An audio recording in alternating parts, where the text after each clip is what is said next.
Friends, कैसे हैं आप? उम्मीद करती हूँ अच्छे होंगे और अच्छे से अपनी तैयारी भी कर रहे होंगे। तो हिंदी साहित्य की इस क्लास में आपका बहुत-बहुत स्वागत है, जहाँ पर हम आचार्य शुक्ल द्वारा लिखित हिंदी साहित्य का इतिहास पढ़ रहे हैं।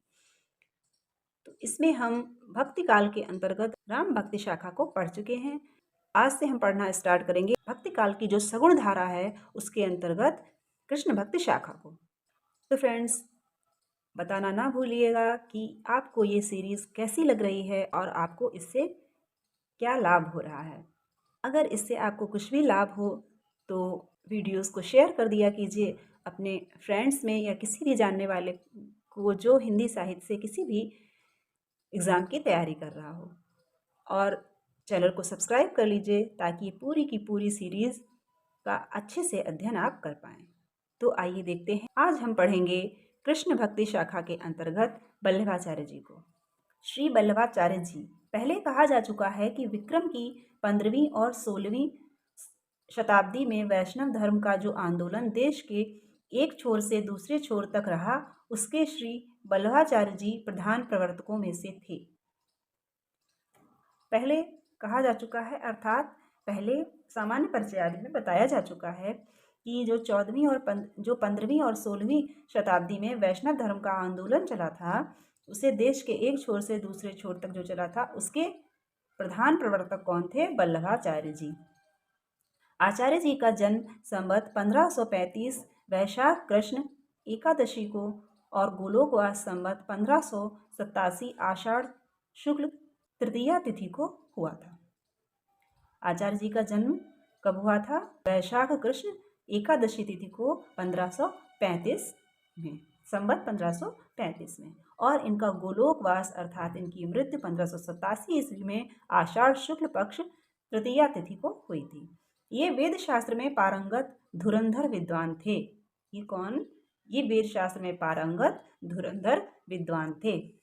रामानुज से लेकर वल्लभाचार्य तक जितने भक्त दार्शनिक या आचार्य हुए हैं, सबका लक्ष्य शंकराचार्य के मायावाद और विवर्तवाद से पीछा छुड़ाना था। अब रामानुज का जो राम भक्ति शाखा में हम परिचय और इनका विवरण पढ़ चुके हैं, तो उनसे लेकर रामानुज से लेकर वल्लभाचार्य तक जितने भी दार्शनिक और आचार्य हुए, उनका सबका एक ही लक्ष्य था। क्या था? शंकराचार्य का जो मायावाद और विवर्तवाद था, उससे पीछा छुड़ाना, जिसके अनुसार भक्ति अविद्या या भ्रांति ही ठहरती है। जिसके अनुसार, किसके? शंकराचार्य के मायावाद के अनुसार भक्ति अविद्या या भ्रांति ठहरती है। इसको दूर करना इन आचार्यों का लक्ष्य था। शंकर ने केवल निरुपाधि निर्गुण ब्रह्मा को ही पारमार्थिक सत्ता स्वीकार की थी। शंकर ने केवल निरुपाधि निर्गुण ब्रह्मा की ही पारमार्थिक सत्ता स्वीकार की थी। शंकराचार्य ने निर्गुण निरुपाधि ब्रह्मा की पारमार्थिक सत्ता स्वीकार की थी। वल्लभ ने ब्रह्मा में सब माने और वल्लभ ने ब्रह्मा में ही सभी को माना। सारी सृष्टि को उन्होंने लीला के लिए ब्रह्मा की आत्मकृति कहा और ये पूरी जो जगत की सृष्टि है, उन्होंने इसको ब्रह्मा की आत्मकृति कहा। ये ब्रह्मा की आत्मकृति है। अपने को अंश रूप जीवों में बिखराना ब्रह्मा की लीला मात्र है और ये संपूर्ण सृष्टि जो है ब्रह्मा का स्वरूप है। और जो उन्होंने छोटे छोटे जीवों में इस संसार को बिखेर रखा है, ये उनकी लीला है। अपने अंश रूप जो जीव जितने भी हैं, वो सब ब्रह्मा का अंश हैं और इस प्रकार उनको जीवों में अपने अंश को बिखेरना क्या है? ब्रह्मा की लीला मात्र है। अक्षर ब्रह्मा अपनी आविर्भाव तिरोभाव की अचिंत्य शक्ति से जगत के रूप में परिणत भी होता है। अक्षर ब्रह्मा, जिसका कभी जो अक्षर है, जिसका क्षरण नहीं होता, ब्रह्मा अपनी आविर्भाव तिरोभाव की अचिंत्य शक्ति से जगत के रूप में परिणत होता है और उसके परे भी होता है। वह जगत के रूप में भी परिणत है और जगत से परे भी है। वह अपने सत, चित और आनंद, इन तीनों स्वरूपों का आविर्भाव और तिरोभाव करता रहता है।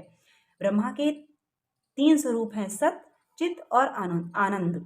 वह तीनों का आविर्भाव करता है और तिरोभाव करता है। जीव में सत और चित का आविर्भाव रहता है। जीव में सत और चित का आविर्भाव रहता है, पर आनंद का तिरोभाव। जीव जो है, जितने प्राणी हैं, उसमें सत और चित का आविर्भाव रहता है, उत्पत्ति रहती है, पर आनंद का तिरोभाव रहता है। जड़ में केवल सत का आविर्भाव रहता है और जड़ हैं जो जितने भी, उनमें केवल सत का आविर्भाव रहता है। चित और आनंद दोनों का तिरोभाव रहता है। जितने जड़ जीव हैं उनमें सत का आविर्भाव होता है, चित और आनंद का तिरोभाव रहता है। माया कोई वस्तु नहीं है, बस इतनी ही सृष्टि का नियम है और माया कोई भी वस्तु नहीं है। श्री कृष्ण ही परम ब्रह्मा है जो दिव्य गुणों से संपन्न होकर पुरुषोत्तम कहलाते हैं। श्री कृष्ण ही परम ब्रह्मा है जो दिव्य गुणों से संपन्न होकर पुरुषोत्तम कहलाते हैं। आनंद का पूर्ण आविर्भाव इसी पुरुषोत्तम रूप में रहता है और श्री कृष्ण को ही परम ब्रह्मा कहा गया है और ये दिव्य गुणों से संपन्न है और पुरुषोत्तम दिव्य गुणों से संपन्न होकर पुरुषोत्तम कहलाते हैं।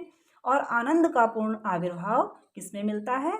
जो श्री कृष्ण है, पर ब्रह्मा है, इसी पुरुषोत्तम रूप में रहता है। जो श्री कृष्ण का पुरुषोत्तम रूप है जिसमें दिव्य गुण समाहित हैं, उसी में आनंद का पूर्ण आविर्भाव मिलता है। अतः यही श्रेष्ठ रूप है। पुरुषोत्तम कृष्ण की सब लीलाएं नित्य हैं। वे अपने भक्तों के लिए व्यापी वैकुंठ में, जो विष्णु के वैकुंठ से ऊपर है, भक्तों के लिए व्यापी वैकुंठ में जो विष्णु के वैकुंठ से ऊपर है, अनेक प्रकार की क्रीड़ाएं करते हैं।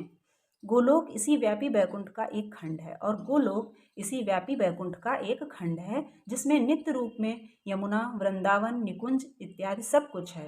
भगवान की इस नित्य लीला सृष्टि में प्रवेश करना ही जीव की सबसे उत्तम गति है। भगवान की इस नित्य लीला सृष्टि में प्रवेश करना ही जीव की सबसे उत्तम गति है। शंकर ने निर्गुण को ही ब्रह्मा का पारमार्थिक या असली रूप कहा। अब शंकराचार्य ने निर्गुण को ही ब्रह्मा का पारमार्थिक या असली रूप कहा और सगुण की व्यावहारिक या माइक, और जो सगुण था उस सगुण को व्यावहारिक या माइक, असली रूप इन्होंने निर्गुण को कहा है ब्रह्मा का, और सगुण को उन्होंने व्यावहारिक या माइक रूप कहा, माया जनित। वल्लभाचार्य ने बात उलट कर सगुण रूप को ही असली पारमार्थिक रूप बताया और इसके उलट वल्लभाचार्य जी ने जो सगुण रूप था उसी को सच्चा स्वरूप बताया और निर्गुण को उसका अंशतः तिरोहित रूप कहा और निर्गुण को उसका अंशतः तिरोहित रूप कहा जो उससे कमतर होता है। उस निर्गुण को उसका अंश माना जो कि सगुण से कम श्रेष्ठ माना है। भक्त की साधना के लिए बल्लभ ने उसके श्रद्धा के अवयव को छोड़कर जो महत्व की भावना में मग्न करता है केवल प्रेम लिया। भक्त की साधना के लिए बल्लभ ने उसके श्रद्धा भक्ति में श्रद्धा और प्रेम दो अवयव माने गए हैं, जिसका उन्होंने श्रद्धा अवयव छोड़ दिया। किसने? वल्लभाचार्य ने। और जो महत्व को भावना में मग्न करता है उन्होंने केवल प्रेम लिया। प्रेम लक्षणा भक्ति ही उन्होंने ग्रहण किया। उन्होंने केवल प्रेम लक्षणा भक्ति ग्रहण की प्रेम को लेकर और श्रद्धा को उन्होंने छोड़ दिया। 84 वैष्णवों की वार्ता में सूरदास की एक वार्ता के अंतर्गत प्रेम को ही मुख्य और श्रद्धा या पूज्य बुद्धि को ही आनुषंगिक या सहायक कहा है। अब 84 वैष्णव की जो वार्ता है उसमें सूरदास की एक वार्ता के अंतर्गत सूरदास की एक वार्ता में क्या है? प्रेम को मुख्य माना है और श्रद्धा या पूज्य बुद्धि को उसका सहायक माना है। श्री आचार्य जी महाप्रभु के मार्ग को कहा स्वरूप है। माहात्म्य ज्ञान पूर्वक सुदृढ़ स्नेह तो परम काष्ठा है। स्नेह आगे भगवान को रहत नाही, ताते भगवान बेर बेर माहात्म्य जनावत है। इन ब्रज भक्तन को स्नेह परम काष्ठापन्न है, ताहि समय तो माहात्म्य रहे पीछे विस्मृत हो जाए। ये 84 वैष्णव की वार्ता का कथन दिया हुआ है। प्रेम साधना में बल्लभ ने लोक मर्यादा और वेद मर्यादा दोनों का त्याग विधेय ठहराया। प्रेम साधना जो भक्ति थी उसमें लोक मर्यादा वेद मर्यादा का विधेय ठहराया। इस प्रेम लक्षणा भक्ति की ओर जीव की प्रवृत्ति तभी होती है जब भगवान का अनुग्रह होता है। प्रेम लक्षणा भक्ति की ओर मनुष्य तभी उन्मुख होता है, तभी उसकी इच्छा होती है जब भगवान की उस पर कृपा होती है, जिसे पोषण या पुष्टि कहते हैं। अब भगवान की कृपा, भगवान के अनुग्रह को क्या कहते हैं? पोषण या पुष्टि। इसी से वल्लभाचार्य जी ने अपने मार्ग का नाम पुष्टि मार्ग रखा और इसीलिए उन्होंने अपने मत का नाम, अपने मार्ग का नाम पुष्टि मार्ग रखा। अर्थात पुष्टि का अर्थ है भगवान का अनुग्रह, ईश्वर की कृपा। उन्होंने जीव 3 प्रकार के माने हैं। एक पुष्ट जीव जो भगवान के अनुग्रह का ही भरोसा रखते हैं और नित्य लीला में प्रवेश पाते हैं। 2 मर्यादा जीव जो वेद की विधियों का अनुसरण करते हैं और स्वर्ग आदि लोक प्राप्त करते हैं। 3 प्रवाह जीव जो संसार के प्रवाह में पड़े सांसारिक सुखों की प्राप्ति में ही लगे रहते हैं। अब वल्लभाचार्य जी ने कितने प्रकार के जीव माने हैं? एक पुष्ट जीव जो भगवान की कृपा के ही आश्रित हैं और नित्य लीला में प्रवेश पाते हैं। दूसरा मर्यादा जीव जो वेद की विधियों का अनुसरण करते हैं। तीसरा प्रवाह जीव जो सांसारिक सुखों की प्राप्ति में ही लगे रहते हैं। कृष्णाश्रय नामक एक प्रकरण ग्रंथ में वल्लभाचार्य जी ने अपने समय की अत्यंत विपरीत दशा का वर्णन किया है। अब कृष्णाश्रय नामक एक जो प्रकरण ग्रंथ है उसमें वल्लभाचार्य जी ने अपने समय की जो दशा थी, देश दशा थी, उसका वर्णन किया है, जिसमें उन्हें वेद मार्ग या मर्यादा मार्ग का अनुसरण अत्यंत कठिन दिखाई पड़ा। इसमें जिस प्रकार की दशा थी, जिस प्रकार का माहौल चल रहा था, उसमें उन्हें वेद मार्ग या मर्यादा मार्ग का अनुसरण अत्यंत कठिन दिखाई पड़ा। देश में मुसलमानी साम्राज्य अच्छी तरह दृढ़ हो चुका था। हिंदुओं का एकमात्र स्वतंत्र और प्रभावशाली राज्य दक्षिण का विजयनगर राज्य रह गया था, पर बहमनी सुल्तानों के पड़ोस में रहने के कारण उसके भी दिन गिने हुए दिखाई पड़ते थे। इस्लामी संस्कार धीरे धीरे जमते जा रहे थे। सूफी पीरों के द्वारा सूफी पद्धति की प्रेम लक्षणा भक्ति का प्रचार कार्य धूम से चल रहा था। एक और निर्गुण पंथ के संत लोग वेद शास्त्र की विधियों पर से जनता की आस्था हटाने में जुटे हुए थे। अतः वल्लभाचार्य ने अपने पुष्टि मार्ग का प्रवर्तन बहुत कुछ देश काल देखकर किया। यहाँ पर आचार्य शुक्ल कहते हैं कि वल्लभाचार्य जी ने अपने एक प्रकरण ग्रंथ जिसका नाम कृष्णाश्रय था, तत्कालीन परिस्थितियों का इस प्रकार वर्णन किया है। एक तरफ सूफी पीर जो थे वो प्रेम लक्षणा भक्ति का अपने अनुसार प्रचार कर रहे थे। दूसरी ओर निर्गुण संत जो थे वो वेद शास्त्र से जनता का विश्वास हटाने में लगे हुए थे। उसी समय वल्लभाचार्य जी के मत का आविर्भाव हुआ। वल्लभाचार्य जी के मुख्य ग्रंथ ये हैं: पूर्व मीमांसा भाष्य, उत्तर मीमांसा या ब्रह्मासूत्र भाष्य जो अणुभाष्य के नाम से प्रसिद्ध है। इनके शुद्धाद्वैतवाद का प्रतिपादक यही प्रधान दार्शनिक ग्रंथ है। श्रीमद् भागवत की सूक्ष्म टीका तथा सुबोधनी टीका, तत्वदीप निबंध, 16 छोटे छोटे प्रकरण ग्रंथ। यहाँ पर वल्लभाचार्य जी के ग्रंथों का उल्लेख है, जिसमें से एक है पूर्व मीमांसा भाष्य, एक है उत्तर मीमांसा भाष्य। ये इनका प्रमुख ग्रंथ है। इसके 3 नामों से जानते हैं इसको: उत्तर मीमांसा भाष्य, ब्रह्मासूत्र भाष्य और अणुभाष्य। तो ये भी क्वेश्चन बन सकता है कि इनके उत्तर मीमांसा भाष्य को अन्य किस नाम से जानते हैं, तो इसे ब्रह्मासूत्र भाष्य और अणुभाष्य के नाम से भी जानते हैं। और यही जो इनका शुद्धाद्वैतवाद है, इसका प्रतिपादक कौन सा ग्रंथ है? ये अणुभाष्य, ब्रह्मासूत्र भाष्य या उत्तर मीमांसा भाष्य, इनके मत का प्रतिपादक ग्रंथ यही है। और ये जो ग्रंथ है ये किस प्रकार का ग्रंथ है? ये एक दार्शनिक ग्रंथ है। श्रीमद् भागवत की सूक्ष्म टीका, अब ये इन्होंने 2 टीका है, इसके इन दोनों के अतिरिक्त तीसरा है श्रीमद् भागवत की सूक्ष्म टीका और सुबोधनी टीका।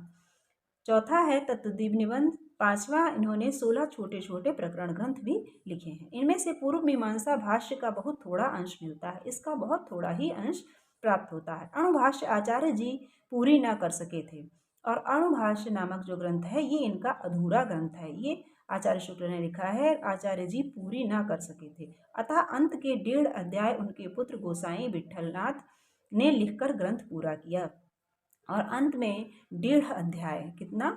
1.5 अध्याय उनके पुत्र गोसाई विट्ठलनाथ ने लिखकर पूरा किया। तो यहाँ से भी क्वेश्चन बनता है कि वल्लभाचार्य जी का कौन सा ग्रंथ अधूरा है? तो वल्लभाचार्य जी का कौन सा ग्रंथ अधूरा रह गया था? तो अणुभाष्य नामक ग्रंथ इनका अधूरा रह गया था। और इस ग्रंथ को वल्लभाचार्य जी के बाद किसने पूरा किया?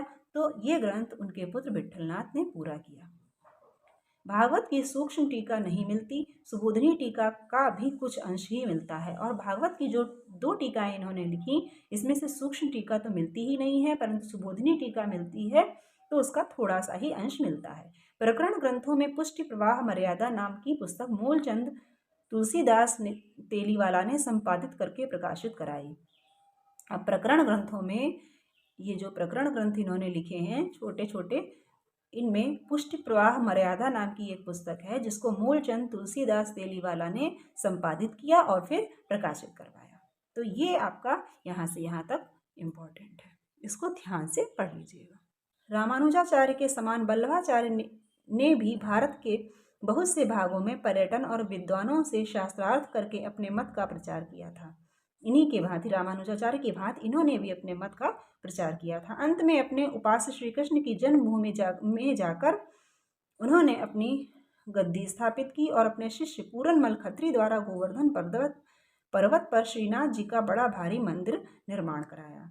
और फिर इनके उपास्य थे श्री कृष्ण। उनकी जन्मभूमि में ये गए और वहाँ अपनी गद्दी स्थापित की और अपने शिष्य पूरनमल खत्री जो थे उनके द्वारा गोवर्धन पर्वत पर श्रीनाथ जी का बड़ा भारी मंदिर इन्होंने बनवाया तथा सेवा का बड़ा भारी मंडान बांधा बल्लभ संप्रदाय में जो उपासना पद्धति या सेवा पद्धति ग्रहण की गई उससे भोग, राग तथा विलास की प्रभु सामग्री के प्रदर्शन की प्रधानता रही। अब इन्होंने जो उपासना पद्धति या सेवा पद्धति बल्लभ संप्रदाय में पाई जाती है उसमें भोग, राग और ये विलास की सामग्री के प्रदर्शन की प्रधानता रहती है। मंदिरों की प्रशंसा केसर की चक्कियाँ चले हैं कहकर होने लगी। अब मंदिरों की इस विलासिता के प्रदर्शन के कारण ही इसमें भोग, राग और विलास की प्रभुत सामग्री थी जिसका प्रदर्शन होता था। तो मंदिरों की प्रशंसा किस प्रकार की जाती थी? केसर की चक्कियाँ चले हैं कहकर होने लगी। वल्लभाचार्य जी के समय में मंदिरों की प्रशंसा किस प्रकार होती थी या केसर की चक्कियाँ चले हैं, इसमें किस प्रकार इशारा किया गया है? तो इसमें मंदिरों की प्रशंसा की गई है। भोग विलास के इस आकर्षण का प्रभाव सेवक सेविकाओं पर कहाँ तक अच्छा पड़ सकता था? अब ये भोग विलास का प्रदर्शन जो होता था तो इसका जो सेवक सेविकाएं थे, जो सेवादार थे, उन पर अच्छा असर कैसे पड़ सकता था? तो जनता पर चाहे जो प्रभाव पड़ा हो, पर उक्त गद्दी के भक्त शिष्यों ने सुंदर सुंदर पदों का जो मनोहर प्रेम संगीत धारा बहाई, उसने मुरझाते हुए हिंदू जीवन को सरस और प्रफुल्ल किया। तो अब इन पर जो सेवक सेविकाएं थी उन पर या जनता पर चाहे किसी भी प्रकार का प्रभाव पड़ा हो, लेकिन जो उक्त गद्दी के जो इन्होंने गद्दी स्थापित की थी वल्लभाचार्य जी ने, उस गद्दी के जो भक्त थे उन्होंने इतने सुंदर सुंदर पद गाए, जो प्रेम संगीत की धारा बहाई अपने पदों के माध्यम से, जो हिंदू जीवन था जो मुरझाया हुआ उसको सरस और प्रफुल्ल बना दिया। इस संगीत धारा में दूसरे संप्रदायों के कृष्ण भक्तों ने भी पूरा योग दिया। अब इसमें जो संगीत धारा थी इसमें केवल हिंदू ही नहीं, अन्य संप्रदायों के जो कृष्ण भक्त थे उन्होंने भी अपना पूरा योगदान दिया। तो यहाँ से ये आपका कथन रूप में यहाँ से यहाँ तक इम्पोर्टेंट है। सब संप्रदायों के कृष्ण भक्त भागवत में वर्णित कृष्ण की ब्रज लीला को ही लेकर चले, क्योंकि उन्होंने अपने प्रेम लक्षणा भक्ति के लिए कृष्ण का मधुर रूप ही पर्याप्त समझा। महत्व की भावना से उत्पन्न श्रद्धा या पूज्य बुद्धि का अवयव छोड़ देने के कारण कृष्ण के लोक रक्षक और धर्म संस्थापक स्वरूप को सामने रखने की आवश्यकता उन्होंने न समझी। उन्होंने श्रद्धा या पूज्य बुद्धि का जो अवयव छोड़ दिया था, इसीलिए उन्होंने कृष्ण के लोक रक्षक और धर्म के संस्थापक स्वरूप को नहीं पकड़ा, बल्कि प्रेम लक्षणा भक्ति के ही वो मधुर गीत गाते रहे और इसी मधुर स्वरूप का उन्होंने वर्णन किया। भगवान के मर्म स्वरूप को इस प्रकार किनारे रख देने से उसकी ओर आकर्षित होने और आकर्षित करने की प्रवृत्ति का विकास कृष्ण भक्तों में ना हो पाया। उन्होंने जो भगवान का, ईश्वर का मर्म था, जो श्रद्धा थी भगवान के प्रति, उसका ही त्याग कर दिया। इसीलिए जो कृष्ण भक्तों के उसकी ओर आकर्षित करने की जो प्रवृत्ति थी वो अधिक विकसित नहीं हो पाई। फल यह हुआ कि कृष्ण भक्त कवि अधिकतर फुटकर श्रृंगारी पदों की रचना में ही लगे रहे और उसका परिणाम यह हुआ कि अधिकतर जो कृष्ण भक्त कवि हैं वो फुटकर श्रृंगारी पदों की रचना में लगे रहे। उनकी रचनाओं में न तो जीवन के अनेक गंभीर पक्षों के मार्मिक रूप स्फुरित हुए, न अनेक रूपता आई। इसी कारण उनके जो जीवन से जुड़ा हुआ उनके पद नहीं थे, जीवन के रूप का उन्होंने चित्रण नहीं किया, लोक रक्षक रूप और धर्म स्थापक स्वरूप का चित्रण नहीं किया, तो जीवन से उनका जुड़ाव नहीं रह गया और जीवन के मार्मिक पक्षों का स्फुरण भी उनके साहित्य में नहीं हुआ और अनेक रूपता भी नहीं आई। केवल प्रेम के ही गीत वो गाते रहे। श्री कृष्ण का इतना चरित्र ही उन्होंने न लिया जो खंड काव्य, महाकाव्य आदि के लिए पर्याप्त होता, और जो श्री कृष्ण के जीवन का उन्होंने वो पक्ष लिया ही नहीं जिससे कि खंड काव्य और महाकाव्य का निर्माण हो पाता। वो केवल उनके जीवन के एक पक्ष को लेकर ही अपने फुटकल पदों की रचना करते रहे। राधा कृष्ण की प्रेम लीला ही सबने गाई। अब उन्होंने कौन सा पक्ष लिया? राधा कृष्ण की जो प्रेम लीला थी उसी को वर्ण विषय बनाकर सब फुटकल रचनाएं करते रहे। जबकि महाकाव्य आदि में आप जानते हैं कि जीवन के संपूर्ण पक्षों का चित्रण होता है किसी भी नायक के, और उन्होंने श्री कृष्ण के जीवन के सारे पक्षों को छोड़ दिया था, केवल एक राधा कृष्ण के प्रेम को ही लेकर वे चले थे। इसलिए उसमें खंड काव्य या महाकाव्यों की रचना नहीं हो पाई। भागवत धर्म का उदय यद्यपि महाभारत काल में ही हो चुका था और अवतारों की भावना देश में बहुत प्राचीन काल से चली आई थी, पर वैष्णव धर्म के सांप्रदायिक स्वरूप का संगठन दक्षिण में ही हुआ। वैदिक परंपरा के अनुसरण पर अनेक संहिताएं, उपनिषद, सूत्र, ग्रंथ इत्यादि तैयार हुए। श्रीमद् भागवत में श्री कृष्ण के मधुर रूप का विशेष वर्णन होने से भक्ति क्षेत्र में गोपियों के ढंग के प्रेम का माधुर्य भाव का रास्ता खुला। श्रीमद् भागवत में श्री कृष्ण के मधुर स्वरूप का विशेष वर्णन है, जिसमें गोपियों के ढंग के प्रेम का माधुर्य भाव का रास्ता खुला। इसके प्रचार में दक्षिण के मंदिरों की देवदासी प्रथा विशेष रूप से सहायक हुई। अब दक्षिण के मंदिरों में जो देवदासी प्रथा थी वो इसमें विशेष रूप से सहायक हुई। इसके प्रचार में माता पिता मंदिरों में लड़कियों को चढ़ा आते थे, जहाँ उनका विवाह भी ठाकुर जी के साथ हो जाता था। उनके लिए मंदिर में प्रतिष्ठित भगवान की उपासना पति रूप में विधेय थी। इन्हीं देवदासियों में कुछ प्रसिद्ध भक्तिनें भी हो गई हैं। ये इस प्रकार की प्रथा दक्षिण के मंदिरों में प्रचलित थी। ये देवदासी प्रथा कहाँ प्रचलित थी? तो दक्षिण में। दक्षिण में अंदाल इसी प्रकार की एक प्रसिद्ध भक्तिन हो गई। अब अंदाल जो हैं वो दक्षिण भारत की प्रसिद्ध भक्तिन हैं, जो इसी देवदासी प्रथा से निकलकर आई थी, जिनका जन्म संवत 773 में हुआ था। अंदाल के पद द्रविड़ भाषा में तिरुप्पावई नामक पुस्तक में मिलते हैं। अब इनके पद किस भाषा में हैं? अंदाल दक्षिण भारत की एक प्रसिद्ध भक्तिन है, जिनका जन्म संवत 773 में हुआ था। अंदाल के जो पद हैं वो तिरुप्पावई नामक पुस्तक में मिलते हैं, और इनके पद किस भाषा में हैं? द्रविड़ भाषा में है। इतना आपका इसमें से याद रखने योग्य है।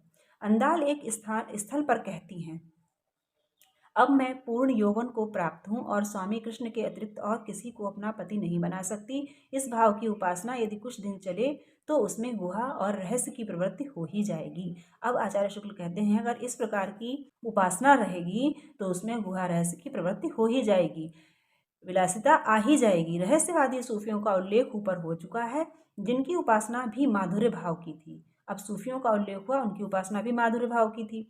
मुसलमानी जमाने में इन सूफियों का प्रभाव देश की भक्ति भावना के स्वरूप पर बहुत कुछ पड़ा। अब इनका भी प्रभाव मुसलमानी जमाने में देश की जो भक्ति भावना थी उस पर सूफियों का भी प्रभाव बहुत कुछ पड़ गया।